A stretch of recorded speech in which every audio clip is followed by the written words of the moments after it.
दोस्तों आज की जो ऑडियो बुक समरी है वो है एटॉमिक हैबिट्स के बारे में। यानी कि अगर आप अपनी आदतों के बारे में जानना चाहते हैं या फिर आप अपनी जो बुरी आदतें हैं उनको छोड़ करके गुड हैबिट को अपनाना चाहते हैं तो ये समरी आपको हेल्प कर सकती है। आपको सबसे पहले ये डिसाइड करना होगा कि आप क्या बनना चाहते हैं। हमारा दिमाग एक्सपीरियंस से सीखता है, इसलिए हमारे सभी जो एक्शन होते हैं वो सबकॉन्शियस और ऑटोमेटिक माइंड द्वारा ही कंट्रोल होते हैं। कई बार सफलता सिर्फ अच्छी आदतों को आसान बनाने तक ही लिमिटेड नहीं रहती, बल्कि जो बुरी आदतें हैं उनको मुश्किल बनाने में भी होती है। तो ये बुक समरी आपको क्या सिखा सकती है? अगर आप कामयाबी के शिखर पर पहुंचना चाहते हैं तो ये आपको हेल्प कर सकती है। आप अपनी कोई भी जो हैबिट है उसको लंबे समय से बदलना चाहते हैं लेकिन बदल नहीं पा रहे हैं, तो ये समरी आपको अपनी हैबिट को बदलने में मदद कर सकती है। जो आदतों के बारे में जानना चाहते हैं, जो अपनी बैड हैबिट है उनको छोड़ करके गुड हैबिट को अपनाना चाहते हैं, अगर आप साइकोलॉजी के बारे में जानना चाहते हैं तो ये समरी आपको इन सभी के बारे में सिखाती है। तो शुरुआत करते हैं हमारी जो ऑडियो बुक समरी है उसकी। इसमें काफी सारे लेसन हैं, बारी बारी हम सबको समझते हैं। ये बुक आपको क्यों पढ़नी चाहिए? जेम्स क्लियर दुनिया के बेस्ट हैबिट फॉर्मेशन एक्सपर्ट्स में से एक है।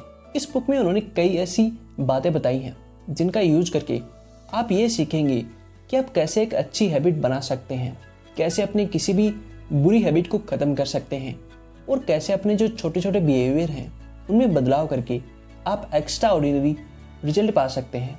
तो अगर आप अपनी किसी भी हैबिट को लंबे समय से बदलना चाहते हैं लेकिन आप इसे बदल नहीं पा रहे हैं तो प्रॉब्लम आप में नहीं बल्कि उस सिस्टम में है जिसे आप फॉलो करते आए हैं।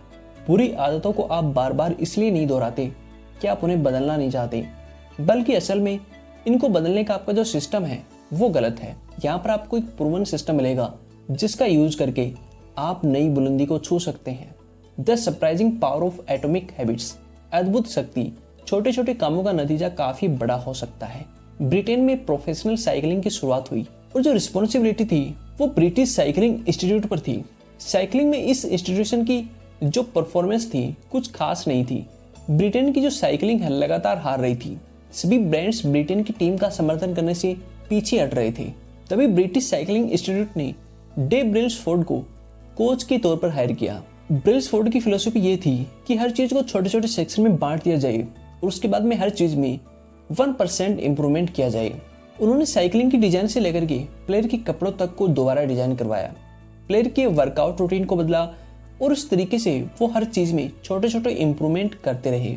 उन्होंने हर प्लेयर की अलग से नीड को समझा और उनकी सोने की शेड्यूल से लेकर के उनकी जो फिजिकल थेरेपी है हर चीज में उन्होंने इंप्रूवमेंट किया। ये सभी इंप्रूवमेंट उन्होंने बड़े पैमाने पर नहीं बल्कि बहुत ही छोटे छोटे स्टेप में किया। इस तरह से उन्होंने 1% करके सैकड़ों चीजों में बदलाव किए और 5 साल के भीतर ही जो ब्रिटेन साइकिलिंग टीम है उसकी जो परफॉर्मेंस है काफी बढ़िया हो गई।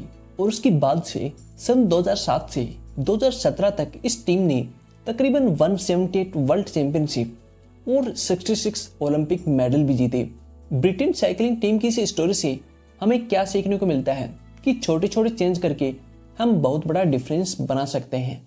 इसके पीछे का मैथ काफ़ी सिंपल है।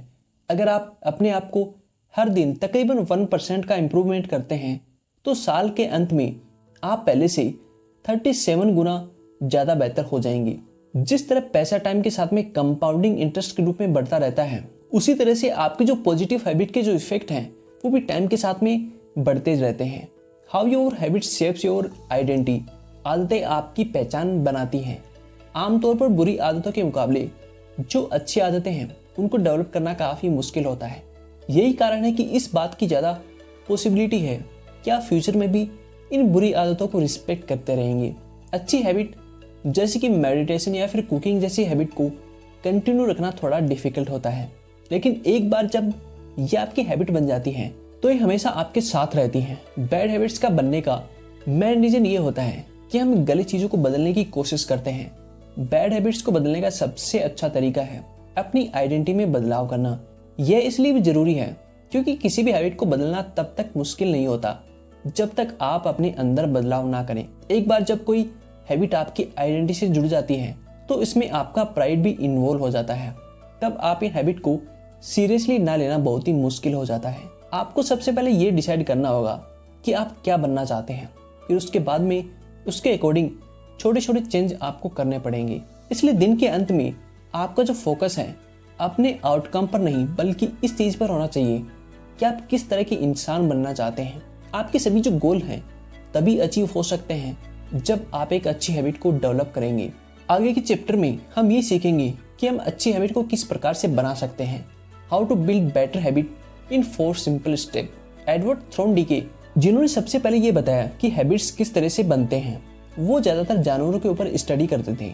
उन्होंने एक्सपेरिमेंट के तौर पर कुछ बिल्लियों को एक पिंजरे में बंद कर दिया, जहाँ से ये बिल्लियाँ आसानी से एक लीवर को दबा करके पिंजरे से बाहर निकल सकती थी। कुछ देर स्ट्रगल करने के बाद में इन बिल्लियों को समझ में आया कि लीवर को दबाते ही गेट खुल जाता है और वहाँ से वो पिंजरे से बाहर निकल सकती हैं। यह जल्दी उनके लिए एक हैबिट बन गई और ऑटोमेटिक रिस्पॉन्स बन गया। पहले जहाँ उनको पिंजरे से बाहर निकलने में तकरीबन 1.5 मिनट का टाइम लग जाता था, वहीं बार बार दोहराने के बाद में वो बाहर सिर्फ 3.6 सेकंड में ही आ जाती थी। एडवर्ड ने इस एक्सपेरिमेंट का यह रिजल्ट निकाला कि जिस बिहेवियर के पॉजिटिव यानी कि सकारात्मक परिणाम होते हैं उसे रिस्पेक्ट करना काफ़ी आसान होता है। किसी भी हैबिट के बनने की 4 सिंपल प्रोसेस होते हैं। क्यूज, जो कि हमारी ब्रेन को ट्रिगर का काम करती है। क्रेविंग, ये आपकी आदतों के पीछे का मोटिवेशन फोर्स है। रिस्पॉन्स, यही आपकी एक्चुअल हैबिट है। रिवॉर्ड, यही आपकी हैबिट का एंड गोल होता है। इस तरह से क्यूज आपका ध्यान रिवॉर्ड की तरफ ले जाता है। क्रेविंग उस रिवॉर्ड से रिलेटेड आपके अंदर डिजायर पैदा करती है और रिस्पॉन्स के जरिए आप उस रिवॉर्ड को हासिल कर सकते हैं। हम इसे एक एग्जाम्पल के तौर पर समझते हैं। क्यूज, आपको एक फ़ोन आता है। क्रेविंग, आप उस फ़ोन को उठाते हैं। रिस्पॉन्स, आप फ़ोन को उठा करके बात करते हैं। रिवॉर्ड, फ़ोन पर बात करने के बाद आपकी जो चाहत है पूरी हो जाती है। जब बात आती है कि अच्छी हैबिट कैसे बनाएं और बुरी हैबिट को कैसे ख़त्म करें, अच्छी हैबिट बनाने के 4 नियम हैं। क्यूज यानी कि संकेत, इसे ओब्यूज यानी कि स्वाभाविक बनाएं। क्रेविंग, इसे अट्रैक्टिव बनाएं यानी कि किसी भी चीज़ की तरफ आप कितना अट्रैक्टिव होते हैं। रिस्पॉन्स, इसे आसान बनाएं यानी कि जो गुड हैबिट है उसकी तरफ आपका जो रिस्पॉन्स है काफ़ी आसान होना चाहिए। रिवॉर्ड, इसे सेटिस्फाइंग बनाएं कि गुड हैबिट को अपनाने के बाद में आपको जो रिवॉर्ड मिलेगा वो काफ़ी अच्छा होगा। बुरी हैबिट को ख़त्म करने के लिए इन नियमों को आप उल्टा कर देंगे यानी कि क्यूज यानी कि संकेत को इनविजिबल बनाएं। क्रेविंग यानी कि अनअट्रैक्टिव बनाएं, किसी भी बुरी हैबिट की तरफ आप अट्रैक्टिव नहीं हो। रिस्पॉन्स, इसे डिफिकल्ट बनाएं यानी कि बुरी हैबिट की तरफ जो आपका रिस्पॉन्स है वो डिफिकल्ट होना चाहिए। रिवॉर्ड, इसे अनसेटिस्फाइंग बनाएं यानी कि आपको ये समझना होगा कि जो बुरी हैबिट है उसका जो रिवॉर्ड है वो काफ़ी बेकार होता है। हमारा अगला जो चैप्टर है, हमारा अगला जो लेसन है वो है the man who didn't look right. Psychologist Greg Klein ने एक बार बुक के ऑथर जेम्स क्लियर को पैरामेडिकल स्टाफ में काम करने वाली एक औरत की कहानी सुनाई। वह औरत एक बार अपनी किसी फैमिली पार्टी में गई और वहाँ उसने अपने ससुर को देखते ही कहा कि वो कुछ ठीक नहीं दिख रहे हैं, जबकि उसके ससुर अच्छा महसूस कर रहे थे। इसलिए उन्होंने मजाक में वापस कहा कि आप भी मुझे कुछ ठीक नहीं दिखाई दे रही हैं। कुछ ही घंटे बाद उस आदमी की जान बचाने के लिए सर्जरी हो रही थी। जांच में पता चला कि उस आदमी की एक आर्टरी में ब्लॉकेज है और उसे किसी भी वक्त दिल का दौरा पड़ सकता था। लेकिन उस औरत की सूझबूझ और एक्सपीरियंस की बदौलत ही उसके ससुर की जान बच गई। अब यहाँ सवाल यह आता है कि उस औरत को कैसे पता चला कि उसके जो ससुर है उसकी हेल्थ प्रॉब्लम है। दरअसल उस औरत ने पैरामेडिक में इस तरह की कंडीशन वाले लोगों के साथ में इतने सालों तक काम किया कि वो किसी भी चेहरे को देख करके बता सकती है कि उसकी कंडीशन कैसी है। इसी तरीके से जो आर्टिस्ट होता है वो किसी आर्ट को देख करके बता सकता है कि कोई भी आर्ट असली है या फिर नकली है। हमारा जो माइंड है वो एक्सपीरियंस से सीखता है, इसलिए हमारे सभी जो एक्शन है वो सबकॉन्शियस और ऑटोमेटिक माइंड द्वारा ही कंट्रोल होते हैं और इन एक्शन की वजह से हमारे हैबिट बनते हैं। धीरे धीरे हैबिट इतने कॉमन और ऑटोमेटिक हो जाते हैं कि हमारे लिए लगभग इनविजिबल बन जाते हैं। हम अधिकतर चीज़ों में इसलिए फेल होते हैं क्योंकि हमारे अंदर सेल्फ अवेयरनेस की कमी होती है। इसके लिए आप एक हैबिट स्कोर कार्ड बना सकते हैं ताकि आप अपने बिहेवियर पर ध्यान दे सकें। सबसे पहले आप अपनी डेली हैबिट की एक लिस्ट बनाएं, जैसे कि सुबह उठना, अलार्म बंद करना, फ़ोन देखना, नहाना, ब्रश करना, चाय पीना वगैरह। जब पूरी लिस्ट बन जाए तो इस बात पर ध्यान दें कि इसमें कौन सी आदत अच्छी है, कौन सी आदत बुरी है और कौन सी आदत नेचुरल है। The best way to start new habit. 2001 में ब्रिटेन के एक रिसर्चर ने एक एक्सपेरिमेंट किया कि वो लोगों के अंदर एक बेहतर एक्सरसाइज हैबिट को डेवलप कर सके। उन्होंने तकरीबन 248 लोगों को 3 ग्रुप में डिवाइड कर दिया। पहले ग्रुप को एक्सरसाइज करने के लिए कोई भी संकेत नहीं दिए गए। दूसरे ग्रुप को जो मोटिवेशनल स्टेप है वो पढ़ने के लिए कहा गया ताकि वह एक्सरसाइज के बेनिफिट के बारे में जान सके। वहीं तीसरे ग्रुप को दूसरे ग्रुप की तरह ही निर्देश दिए गए। साथ ही यह भी जोड़ा गया कि वो अपनी एक्सरसाइज के रूटीन का एक रिकॉर्ड रखें। पहले और दूसरे ग्रुप में सिर्फ 35% से लेकर के 38% तक की लोगों ने एक्सरसाइज किया, जबकि तीसरे ग्रुप के 91% लोगों ने एक्सरसाइज किया। हैरानी की बात यह थी कि मोटिवेशन चीज़ें पढ़ने के बाद भी दूसरे ग्रुप और पहले ग्रुप के जो भी रिजल्ट हैं उनमें कोई खास डिफरेंस नहीं था। ज़्यादातर लोग ऐसा सोचते हैं कि कोई भी चीज़ इसलिए नहीं कर पा रहे हैं क्योंकि उनके अंदर मोटिवेशन की कमी है। दरअसल उनके अंदर लैक ऑफ मोटिवेशन नहीं बल्कि लैक ऑफ क्लैरिटी की कमी होती है। बहुत सारे लोग अपनी पूरी लाइफ इसलिए बर्बाद कर देते हैं क्योंकि वो कुछ भी करने के लिए हमेशा एक सही टाइम का इंतजार करते रहते हैं। दरअसल आपको सही टाइम का इंतजार करने की नहीं बल्कि एक प्लान को फॉलो करने की आवश्यकता होती है। एग्जाम्पल के तौर पर आप इस तरीके से एक प्लान बना सकते हैं, जैसे कि मेडिटेशन। मैं हर दिन सुबह 8 बजे 20 मिनट के लिए मेडिटेशन करूंगा। एक्सरसाइज, मैं कम से कम हफ्ते में 3 दिन 1 घंटे के लिए एक्सरसाइज करूंगा। स्टडी, मैं हर दिन अपने रूम में तकरीबन 1 घंटे के लिए पढ़ूंगा। Motivation is overrated, environment often matter more. एक प्राइमरी केयर फिजिशियन एनी थ्रोनडिके को एक अजीब सा आइडिया आया। उन्हें यह भरोसा था कि बिना किसी मोटिवेशन या विल पावर के वह अपने हॉस्पिटल के जो स्टाफ हैं और जो विजिटर हैं उनकी ईटिंग हैबिट को बदल सकते हैं। इसके बाद उन्होंने अपने साथियों के साथ मिलकर एक रिसर्च किया और हॉस्पिटल के जो भी कैफेटेरिया है उनमें एक एक्सपेरिमेंट किया। उन्होंने कैफेटेरिया के खाने पीने की चीज़ों की अरेंजमेंट को बदल दिया और ज़्यादातर जो सॉफ्ट ड्रिंक थी उसकी जगह पानी की बोतल रख दी। इस छोटे से चेंज से बहुत ही काफ़ी ज़्यादा फर्क पड़ा। अचानक से जो कैफे था उसमें जो सॉफ्ट ड्रिंक थी उसकी बिक्री काफ़ी घट गई और जो पानी था उसकी बिक्री काफ़ी अधिक बढ़ गई। इस बात से ये साबित होता है कि लोग आमतौर पर चीज़ों को सिर्फ इसलिए नहीं चुनते कि वह चीज़ क्या है, बल्कि वो ऐसी चीज़ों को चुनते हैं क्योंकि वो आसानी से अवेलेबल होती हैं। हम अक्सर ऐसा सोचते हैं कि हमारा खुद पर बहुत अच्छा कंट्रोल है, लेकिन रियलिटी कहीं अलग है। आपके आसपास का जो इन्वायरमेंट है वो आपकी लाइफ और आपके जो बिहेवियर है उसके ऊपर काफ़ी अधिक इफेक्ट डालता है। The secret to self control. America के फेमस पॉलिटिशियन रॉबर्ट स्टील ने 1971 में इसी चीज का पता लगाया जिससे पूरी दुनिया को चौंका दिया। यूएस वियतनाम वार के दौरान जो भी अमेरिका के अधिकतर सैनिक थे उनको एक बैड हैबिट लग गई थी। जब इन लोगों पर स्टडी की गई तो पता लगा कि जो भी अधिकतर सैनिक हैं उनकी हैबिट घर जाते ही छूट गई थी।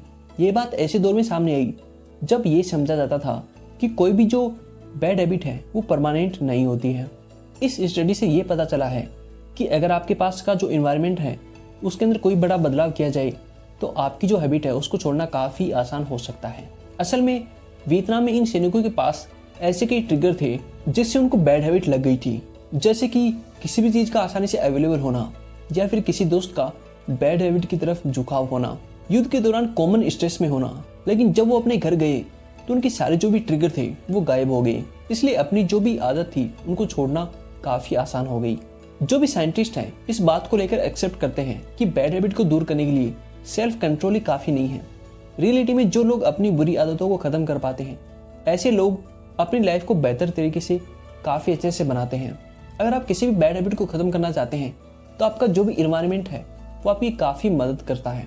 यानी कि अगर आप ख़राब इन्वायरमेंट में रहते हैं तो आपके पास काफ़ी बैड हैबिट हो सकती हैं। वहीं पर अगर आपका जो इन्वायरमेंट है वो काफ़ी अच्छा है तो आपकी गुड हैबिट हो सकती है। How to make a habit irresistible. एक डच साइंटिस्ट निकोलस टिनब्रेगन 1940 में काफ़ी सारे एक्सपेरिमेंट किए जिन्होंने मोटिवेशन को लेकर के पूरी दुनिया का नजरिया बदल दिया। उन्होंने हेरिंग बुल नाम के एक पक्षी के ऊपर काफ़ी सारे एक्सपेरिमेंट किए जिसकी चोंच पर लाल डॉट्स थे। उन्होंने नोटिस किया कि जब भी इस चिड़िया के बच्चे को भूख लगती थी तो अपनी माँ की चोंच के इस लाल डॉट को चोंच मारते थे। इसके बाद साइंटिस्ट ने कार्डबोर्ड की चिड़िया बनाई जिसकी चोंच पर लाल डॉट्स थे और उसे उस चिड़िया के घोंसले में रख दिया।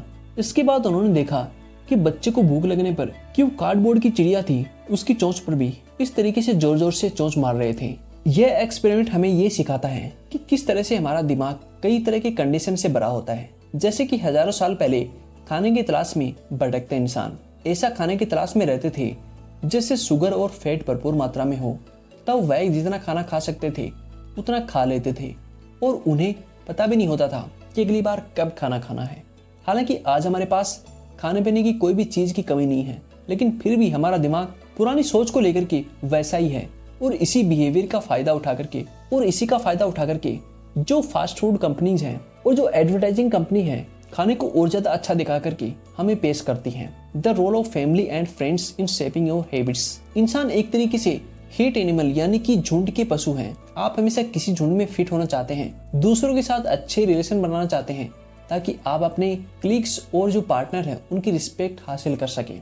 चार्ल्स डार्विन ने कहा था कि ह्यूमन स्पेसीज सबसे लंबी हिस्ट्री में जिन लोगों ने सबसे इफेक्टिव तरीके से कोलैबोरेट करना सीखा था वही सबसे ज्यादा सक्सेसफुल हुए हैं। इसका मतलब है कि किसी से जुड़ना इंसानों के गहरे डिजायर में से एक है और इसलिए हम अपने हैबिट को इन्वेंट नहीं करते हैं बल्कि इमिएट यानी कि नकल करते हैं। हम हमेशा ऐसी हैबिट को फॉलो करते हैं जिन्हें हमारे कल्चर में नॉर्मल समझा जाता है, क्योंकि हम अपने कल्चर का एक हिस्सा बने रहना चाहते हैं और हम उस स्क्रिप्ट को फॉलो करते हैं जो हमारे फ्रेंड, फैमिली, स्कूल, सोसाइटी द्वारा सौंपी गई है। तो दोस्तों, उम्मीद करता हूँ कि इस बुक की समरी से आपने काफी कुछ सीखा होगा।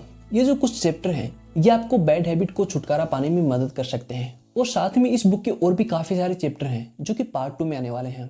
तो अगर आपको ये समरी पसंद आई हो